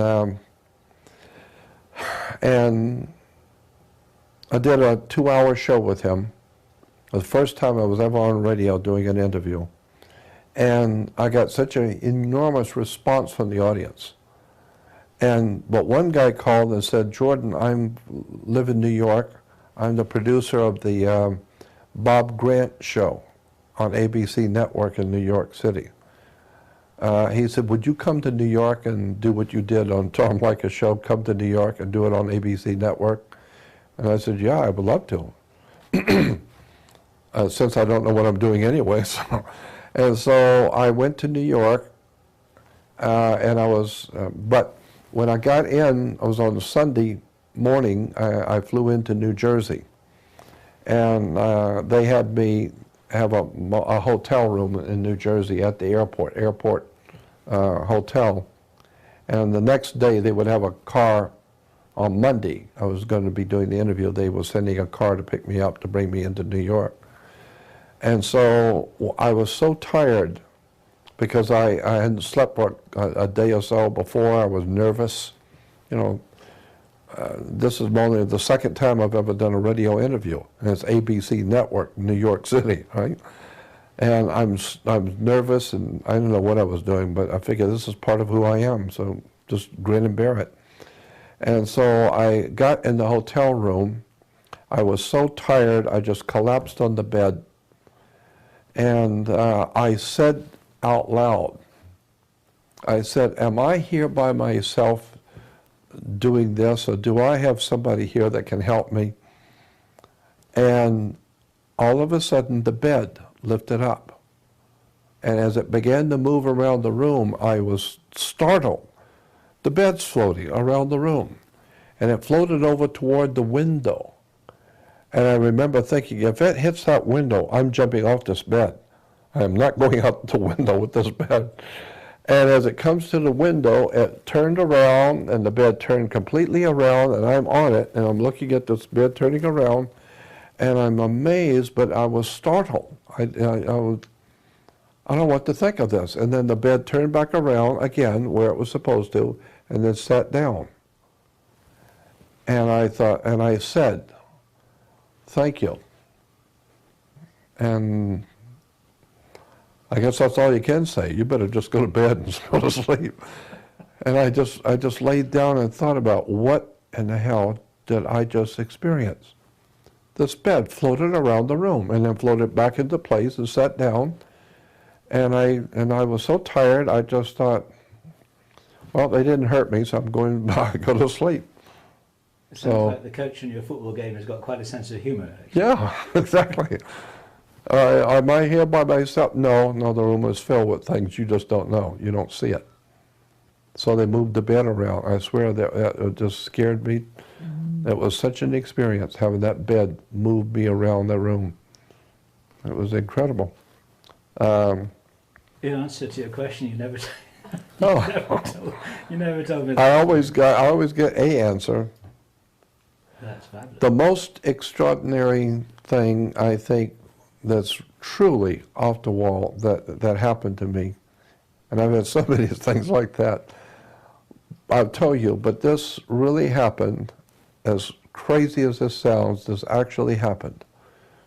I was spending a long weekend at a friend's house in Los Angeles up in the canyons. He had a home way up in the canyons in the mountains overlooking Los Angeles. And I had a young friend of mine from Orange County that was friends with the owner also. And so he said, well, both of you guys come up and hang out for the long weekend with us, with the family. So we did. So he gave us the top bedroom. It was a 3-tier home up in the canyons, way up in the mountains, overlooking LA. And so we had the top part, which was a big, huge bedroom and a pool table and all kinds of stuff up there. And we were staying there for like 3 or 4 days. Well, we went out at night, and there was a ladder on the roof at the top part. So we took some pillows out and some blankets, and we went up and took a couple of beers with us, and we sit up there and laid out there under the stars at night, just my friend and I, and talking and chatting about stuff. And I got to talking about God and the spirit world, and I have no idea why I did it. But we were both sitting up looking at Los Angeles, beautiful lights of the city, and we're sitting up on the roof, and for some reason, I said, God, if you are hearing me, would you have a meteorite hit this mountain here? And when I said that, a meteor went boom and hit the mountain. And he was shocked, and I was shocked. And we both looked at each other. And for a moment, we tried to realize what just happened. And I said to my friend, and I looked at him, and he says, what did you just do? And I said, I don't know. I don't know why I said that. And it happened. I said, would you hit the mountain with a meteor? And that very moment, boom, it hit. And all the lights on the Box Canyon, all the lights came on all the homes because the ground shook. And people came out with flashlights up on the hills. You could see them, and people were scared. That mountain was shook. And I sat there and was amazed. Why did I say that just a few seconds before it happened? That is truly amazing to me. And I have no idea in the world. It's one of those freaky things that there's no explanation for. I don't know why I said it, and I have no idea why it happened the way it did. It was truly extraordinary. The young man that was up there with me still lives in Las Vegas, and we talk about it from time to time. It's just strange stuff. Did I tell you about my friend Bob Leeds? I have an older friend named Bob Leeds. He's a big shot in the motion picture industry. Well, that's a long story, but there's 2 parts of the story, and it's very long. It's like that other long one.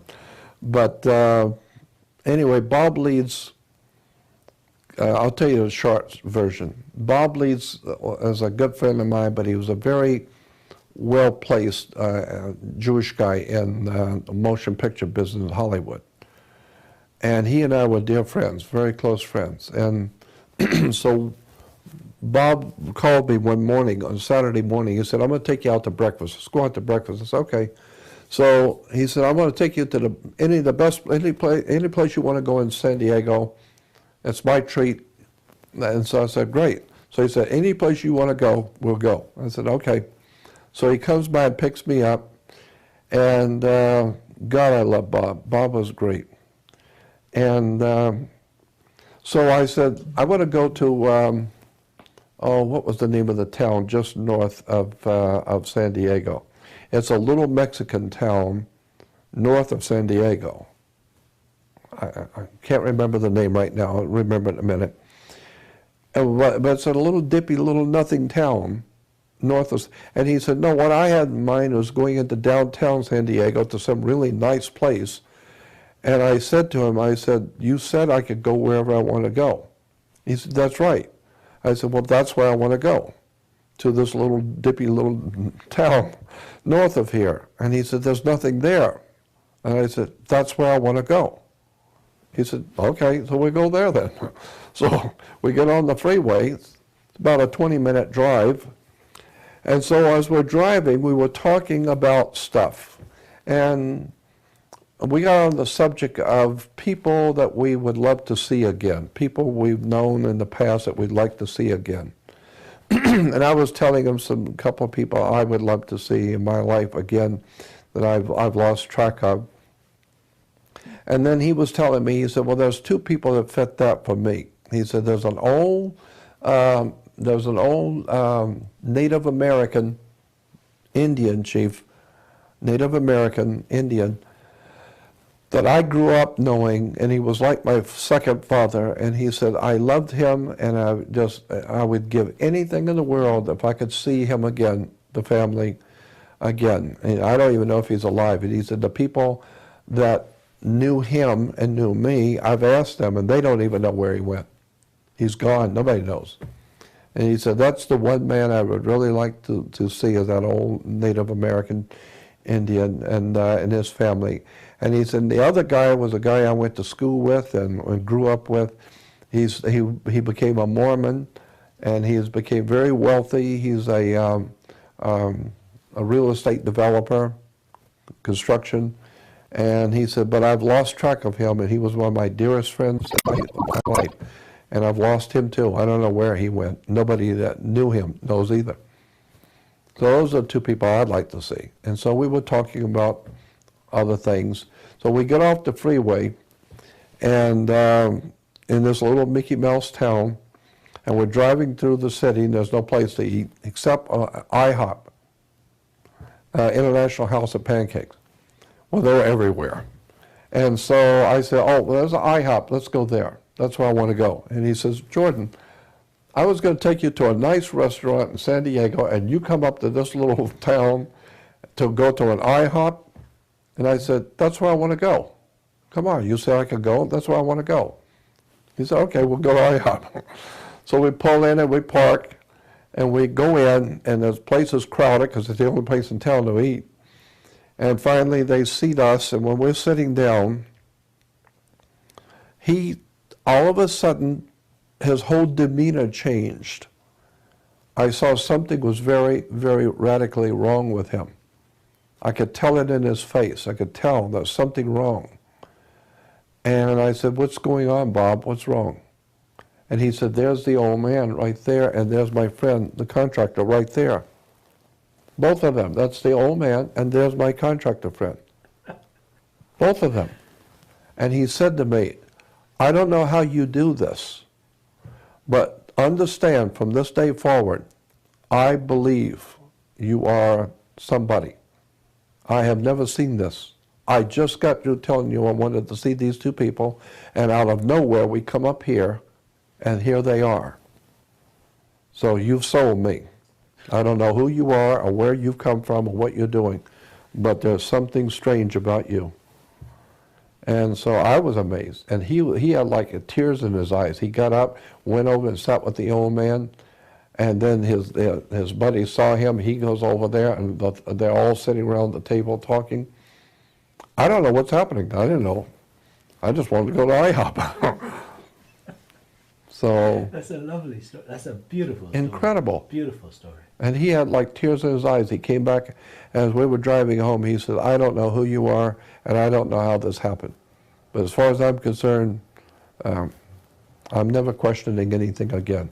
He said, I've had so many strange experiences around you, strange stuff, but today, that took the cake today. I am totally cannot believe what just happened today. The two people in my life I have wanted to see, and you brought me up here to this little town out of nowhere to an IHOP, and there they both were. So, wow. This is the kind of stuff you wouldn't dare write that into a movie. I know. That's right. It'd be thrown out, you know. It'd be thrown out as the... Yeah, the Bob unrealistic. Leeds. Bob Leeds. A wonderful story. And Thank you. You said that... there was something else I was going to tell you, but I can't remember. There's a whole bunch of things you were going to tell us. Oh, yeah, about the reptilian stuff, too. Just for the benefit of the people watching this video here, we're all kind of getting a bit giddy because it's past 3 o'clock in the morning here in Central Europe. And see, I slept late, so I'm full of life right now. yeah, I see Jordan's doing fine. He's on Los Yeah, I'm Angeles doing time. fine. I'm on a roll, so. He's on LA time. He's just about ready for lunch. But you said that you wanted to tell some more reptilian stories, and one of them is a staggering one which you did tell in your September 2009 interview. And you said you had more. And Oh, yeah.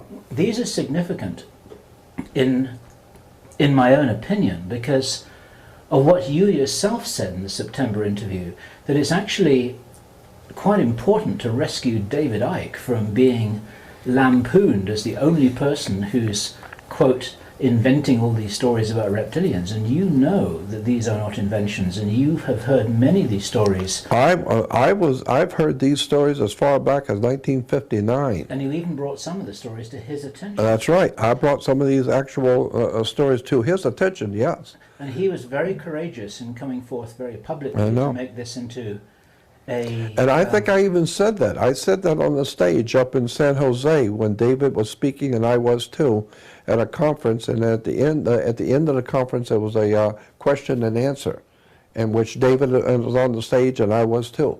And I said at that conference, I said, I am totally committed to the fact that there are reptile aliens here on the earth. Of that, there is no doubt in my mind. But it's not because David Icke is saying so. I've known this long before David Icke ever came into the picture. Many years ago, I have had many different stories told to me by very powerful people, people who are well-grounded, highly intelligent, well-respected people over the years have told me of their personal one-on-one encounters with reptile aliens. I have to believe when that many people, that well-grounded, intelligent people tell me things like airline pilots, bankers, real estate executives who are telling me their personal one-on-one experience with reptile aliens, I have to assume there must be something to it. Well, it's very good of you to publicly take some of the pressure off David, because Yeah. David has been ridiculed for this, so let's all be ridiculed for this. Yeah, and more yeah. people will come forward with their stories. There's no doubt in my mind that they are because here. it's one of the most important stories on this planet right now, and people need to know, whatever the truth is. People need to know. And I'd love you to tell some more stories which you believe are authentic, that have Yes. been reported to you, to add to the chronicles. I was doing a radio show.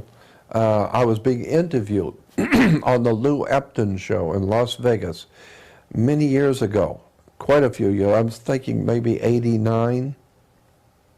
I think it was 89 or 88.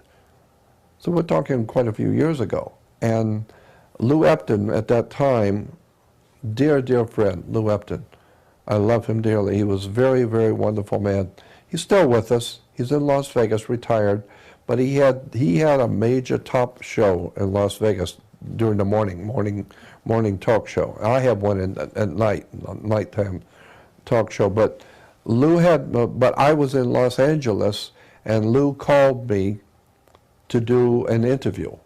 and that was a 2-hour show, and back in '88, I think it was. But anyway, in the process, I brought up the subject of the reptile aliens and my belief about the reptile aliens and what the ancient peoples of the ancient world, the Babylonians, the Sumerians, the Phoenician Canaanites, the Egyptians, especially the Sumerians, all the ancient peoples of the world talked about the reptile aliens.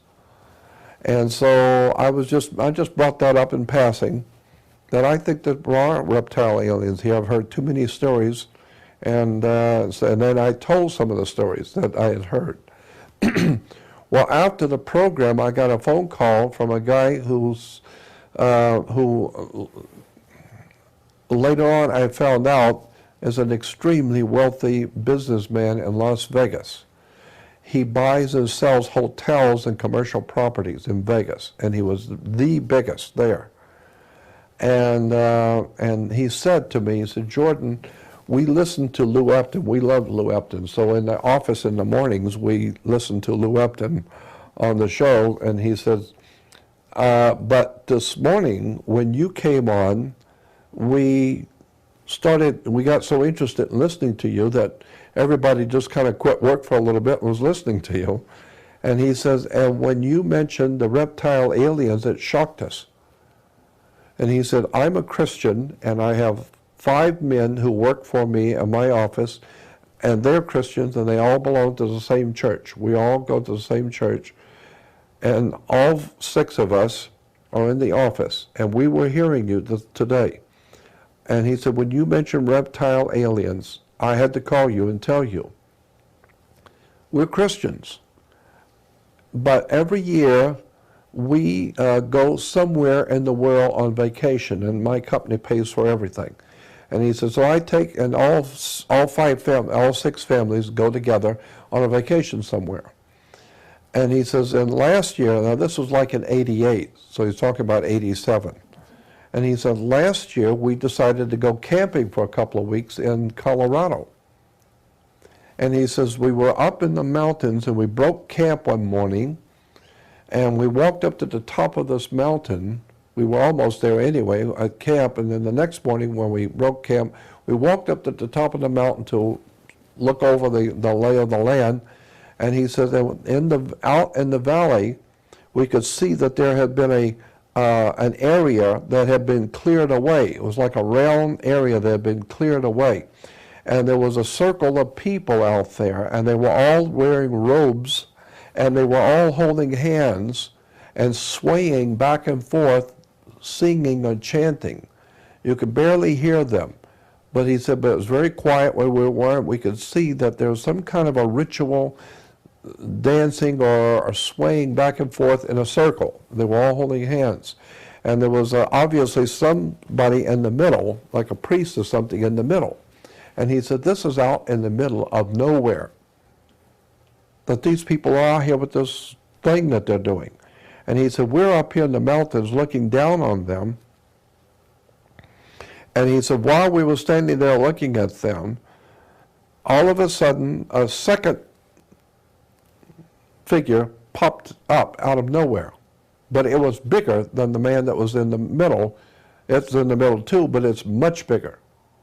And it pointed up at us. And he said, and all the singing stopped, everybody stopped and pointed. And he said, we knew we'd been had. And he says, we didn't know what was going on, but whatever it was, it just popped in out of nowhere, pointed up at us, and everybody is now pointing at us. And he said, so we figured we better just get out of here. He said, when we turned around, it was standing behind us. That thing which was down there was already behind us. That's how quick it moved. He said, when we turned around to run, there was a reptile alien standing behind us. He said this thing was at least 7 to 7.5 foot, to maybe 8 foot tall, had a reptile man's head, but it was a reptile head. It was very muscular, looked like a human body on the ordinary of a human body, but a reptile body, extremely muscular. And he said, and it was looking at us, and he said, it cast some kind of a spell on us so that the children and the women, no one could move. We were like frozen. And he said, and even nobody could say anything, nobody could cry, nobody could run, nobody could do anything. And he said we were staring at it, and it was looking at us, but it had control over us. It had locked us so that we couldn't move, we couldn't scream, we couldn't do anything. And he said, and this thing was gazing at all of us, looking at the children, looking at the women. He said, this reptile alien, and he says, we're just Christians in a church, but we saw a reptile alien. This thing was not of this world. And he said this thing was looking at all of us, and then he said it looked at the men, and the look he gave us, we understood. He didn't say anything, but we knew. He was saying, I'm going to leave you alone. But when I leave here, you better get out of here. And he said, the alien walked over like he was leaving, is gone. Just like they was gone. And he said, when he was gone, the moment he was gone, everyone came back to life. And the babies were screaming, the women were yelling, screaming. Everybody came back to life. Instantly. And he says, we ran like we were totally out of our minds, running back to the cars. We ran down the hill, got in the cars, and the women were screaming, the children were yelling, and he says, and we drove back, and he said it was the most incredible, horrible experience. And he says, all the guys in my office will tell you, we saw a reptile alien in Colorado. So when you're talking about, he says, so when you're talking about reptile aliens in the ancient world, I got news for you. There's one we know for sure in Colorado. We saw him. And he said, this thing ran back, and it went so fast, it was just, it's gone. But that's how fast it came up behind us. We knew that we'd been spotted, we turned around, and it was too late. It's already standing here. And he said, so when I hear tales now about people who have seen reptile aliens, I got to tell you, there's 6 families here. We all belong to the same church, and I will guarantee you, we saw one. You can bet on it. So, and I found out because I started asking questions when I was in Vegas about this man and his company. And yes, he's a very wealthy man and a very, very big company, well known in Las Vegas for buying and selling the hotels and big properties. And he said, yeah, I'm just telling you what happened to us. And my suspicion, which may well be yours as well, Say it again. My suspicion, and it may well be yours as well, is that for every person who comes forward and reports a story, there are 100 others who don't. Oh, I'm probably right. You're probably right. Maybe 1,000 others who don't, because who's going to come forward publicly and say a story like that?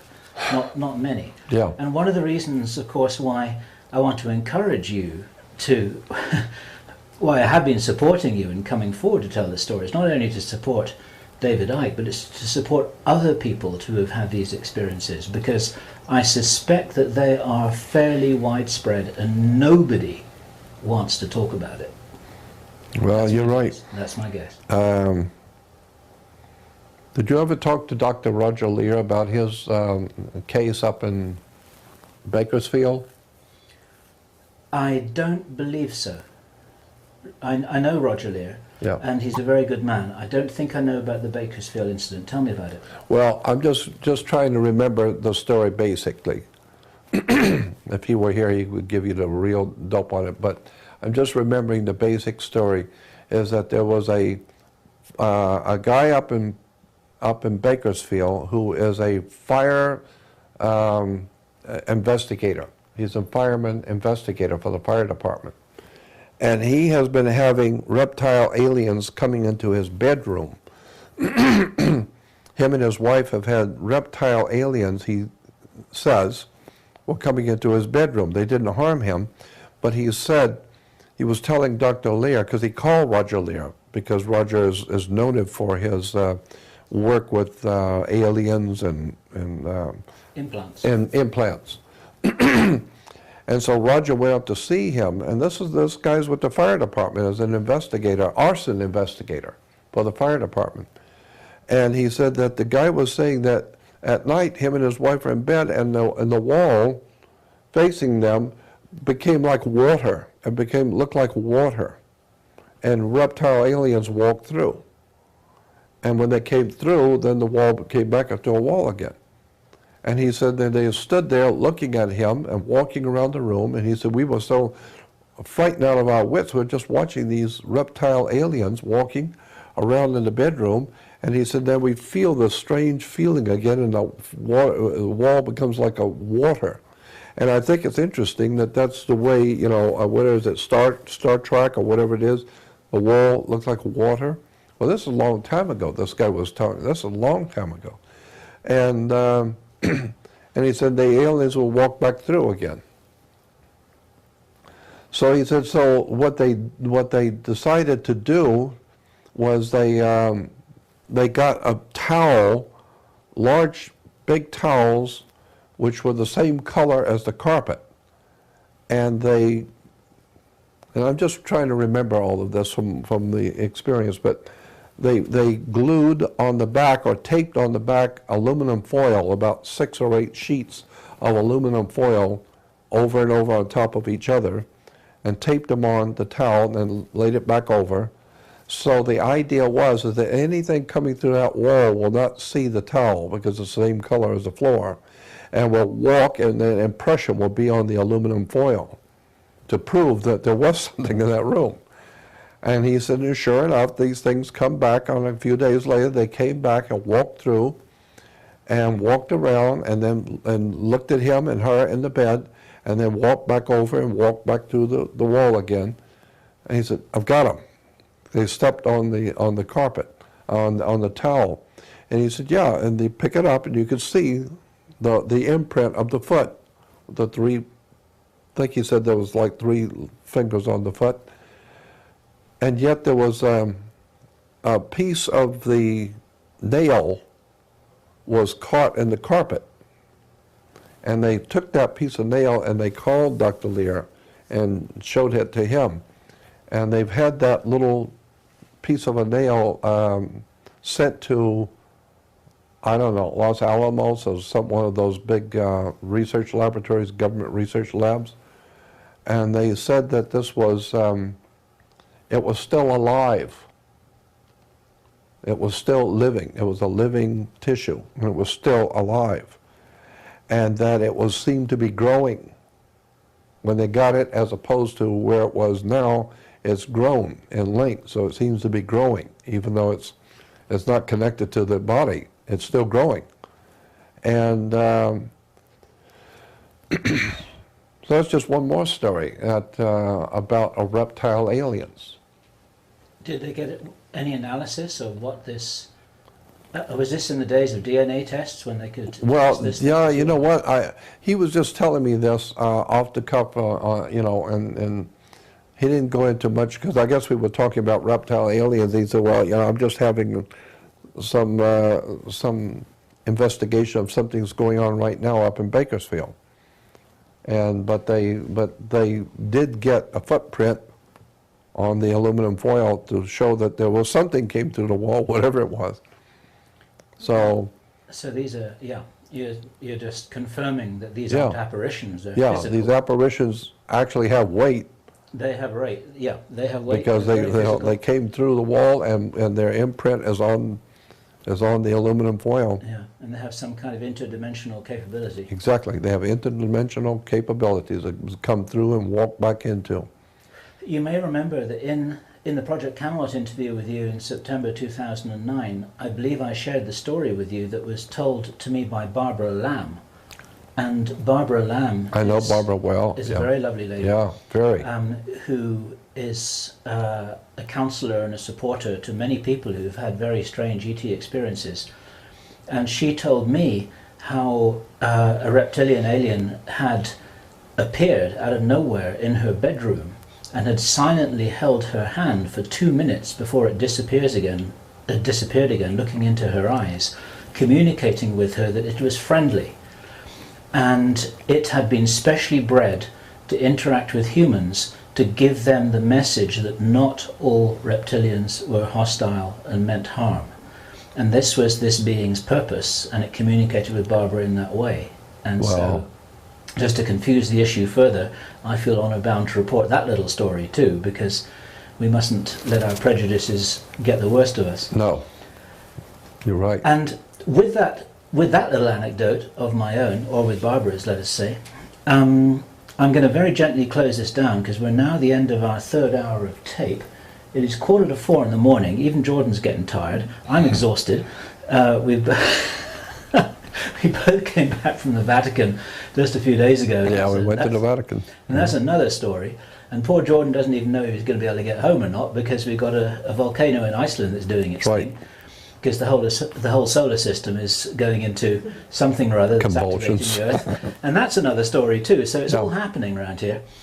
And in the closing seconds of this tape, Jordan, I want to thank you so much for putting all of this on record, because we haven't been talking about the Illuminati and the New World Order this time, but we've been talking about a different area which is possibly even more important in terms of sketching out the big picture, of which we here on planet Earth may be quite a small part.